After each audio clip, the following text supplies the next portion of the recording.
Hello everyone, कैसे हैं आप सब और क्या हाल समाचार हैं आपके। देखिए, यूं तो क्वालिटी स्टॉक सिलेक्शन का सबसे अच्छा तरीका है। आप स्टॉक के पास्ट, प्रेजेंट और फ्यूचर की डिटेल एनालिसिस करें, उसकी परफॉर्मेंस को ट्रैक करें। जब सब कुछ होके लगे तो उस स्टॉक को अपने पोर्टफोलियो में ऐड करें। लेकिन स्टॉक की प्रॉपर एनालिसिस इतनी भी ईजी नहीं जितना मैंने आपको बता दिया। इसलिए क्वालिटी स्टॉक पिक करने का एक तरीका है जो मोस्टली रिटेल इन्वेस्टर फॉलो करते हैं, वो है सक्सेसफुल इन्वेस्टर की पोर्टफोलियो में से स्टॉक को चूज करना। क्योंकि पास्ट में नजर डालें तो फेमस इन्वेस्टर के portfolio mostly multi bagger stock में कन्वर्ट हुए।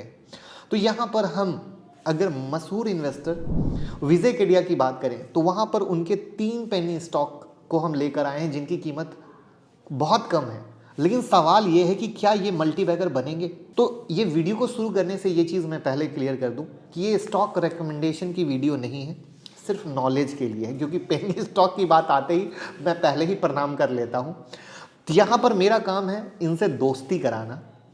तो मैं मुकुल अग्रवाल आपका आप ही के YouTube चैनल में स्वागत करता हूं। जो भी नए लोग हैं चैनल को सब्सक्राइब करें, बेल आइकॉन हिट करें और रात के 8:30 बजे का शो कभी मिस ना करें, जहां देते हैं कुछ ट्रेड आप कमा सकेंगे। आप लोगों की डिमांड पर टेलीग्राम में 5 बुक अभी तक डाली जा चुकी है, तो टेलीग्राम को जरूर ज्वाइन कर लीजिए। टाइम टू टाइम हम उसमें टेक्निकल और फंडामेंटल एनालिसिस की बुक डालते रहेंगे, हिंदी और इंग्लिश दोनों, क्योंकि अभी तक हमने हिंदी और इंग्लिश दोनों डाली है, आगे भी डालेंगे। ट्विटर पर अब हम शुरू करने वाले हैं टेक्निकल एनालिसिस के चार्ट, यानी कोर्सेस, हर दिन कुछ नया। तो टेलीग्राम और ट्विटर लिंक डिस्क्रिप्शन में है, जुड़ जाइए, पूरा फायदा लीजिए और भाई को प्यार दीजिए।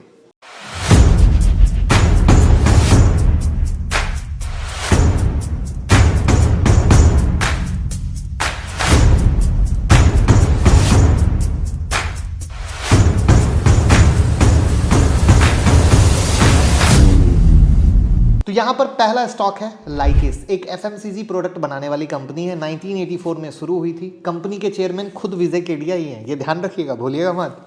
इसका हेडक्वार्टर मुंबई में है।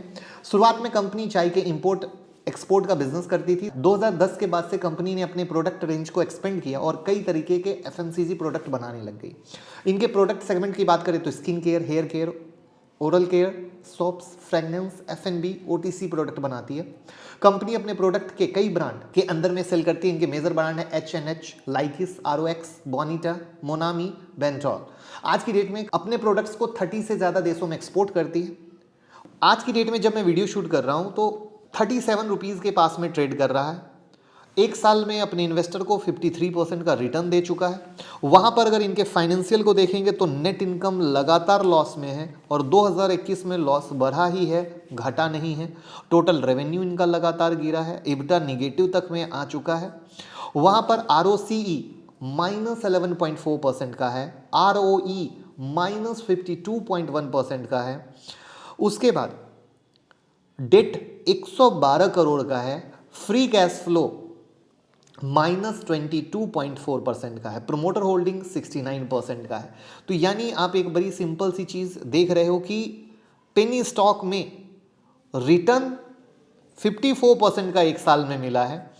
बट ओवरऑल अगर फाइनेंशियल पे नजर डालो तो फाइनेंशियल कहीं से इंप्रेसिव नहीं है जो आपको अट्रैक्ट करें। नेक्स्ट स्टॉक है कैमलिन कोकोयू।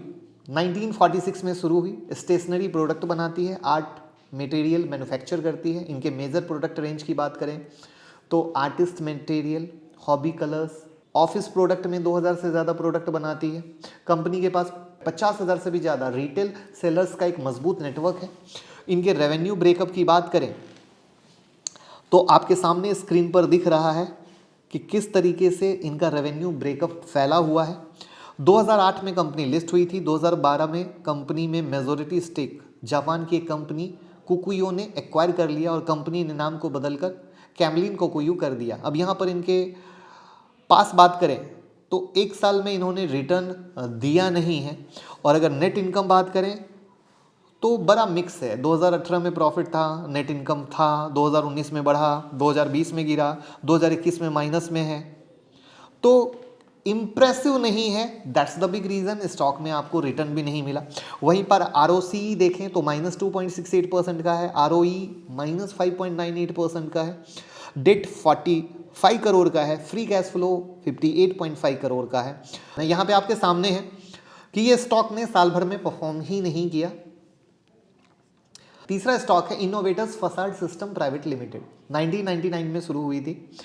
इनके बिजनेस की बात करें तो ये फसाड सिस्टम के design, engineering, fabrication, supply, installation segment पे काम करती है। अब आप कहोगे ये फसाड सिस्टम क्या है, तो बड़ी बड़ी कमर्शियल या रेसिडेंशियल बिल्डिंग को तेज़ हवाओं या किसी तरह के प्राकृतिक आपदा से सुरक्षित कैसे रखा जाए, ये वो चीज़ होती है। कंपनी ने अपने 22 साल के कैरियर में अभी तक 22 से ज़्यादा प्रोजेक्ट कंप्लीट किया है, जिसमें 6 रेसिडेंशियल, 10 कमर्शियल और 6 इंफ्रास्ट्रक्चर प्रोजेक्ट शामिल हैं।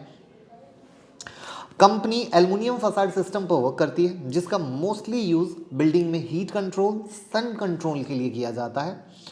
कंपनी के क्लाइंट की बात करें तो यहाँ पर कुछ बड़े कॉर्पोरेट क्लाइंट जैसे इन्फोसिस, रिलायंस, अदानी, लोढ़ा, ऑरबिंदो, पीरामल, आदित्य बिरला, अजमेरा, टाटा हाउसिंग जैसे कई सारे नाम हैं। वहीं पर इनके रेवेन्यू ब्रेकअप पर आते हैं प्रोडक्ट वाइज, तो work, contract and facade material से 98.5% का आता है, यानी मेन काम यही है। अगर इनके लेटेस्ट ऑर्डर बुक पे आए तो दिसंबर 2020 तक कंपनी के पास 140 करोड़ का ऑर्डर था और फेब 2021 में कंपनी का बेंगलुरु की company milestone Buildcon private limited से 26 करोड़ रुपए का ऑर्डर मिला है। यहाँ पर अगर आप बात करें तो आज की डेट में कंपनी 73 रुपीज़ पर ट्रेड कर रहा है जिस दिन मैं वीडियो शूट कर रहा हूँ, और एक साल में 98% का इस स्टॉक ने रिटर्न दिया है। अगर आप इनके फाइनेंशियल पे आओगे तो नेट इनकम 2018 में अच्छा था, 2019 में डाउन हुआ, 2020 में लॉस में आ गया, लेकिन 2021 में जो प्यारी चीज़ है, लॉस से रिकवर होते हुए ये प्रॉफिट में आ गए। अब यहाँ पर इनका ROC 3.32% का है, ROE 0.74% का है, इनके ऊपर डेट 24.6 करोड़ का है, फ्री कैश फ्लो 15.6% का है। तो ये थी 3 पेनी स्टॉक जो विजय केडिया जी के पोर्टफोलियो में है। तो क्या आप भी इनमें से कोई लेकर बैठे हो? अगर हाँ कोई है तो कमेंट बॉक्स में बताइएगा। बट जैसा कि बिग इन्वेस्टर होते हैं, एक चीज़ समझिए, तो इनके पैसे भी बड़े होते हैं, इनकी इन्वेस्टमेंट भी बड़ी होती है, तो उसमें से कुछ अमाउंट ये पेनी में लगाते हैं, तो इनके पास कैपेसिटी होती है रिस्क लेने की। लेकिन as a retail small investor आपका फंड 1-2 लाख रुपए का होता है, वहाँ पर आप क्या और किस पेनी में लगाकर रिस्क लेंगे, ये एक विचार करने वाली बात है। और कहीं पे तीनों में तो मुझे पर्सनली फाइनेंशियल लेवल पे कुछ ऐसा नहीं लगा, तो मैं इसीलिए मैंने पहले ही कहा था कि मेरी कोई रिकमेंडेशन नहीं है, जस्ट मैं आपसे दोस्ती करा रहा हूँ कि क्या है, कैसे है। कल के डेट में चीज़ें कुछ अच्छी निकल के आएंगी तो आई विल शेयर यू। तो आई होप ये लर्निंग अर्निंग मार्केट को सोचने का नया नज़रिया पसंद आया हो तो वीडियो को लाइक, कमेंट, शेयर कर दीजिएगा और प्यार दीजिएगा। Thank you so much.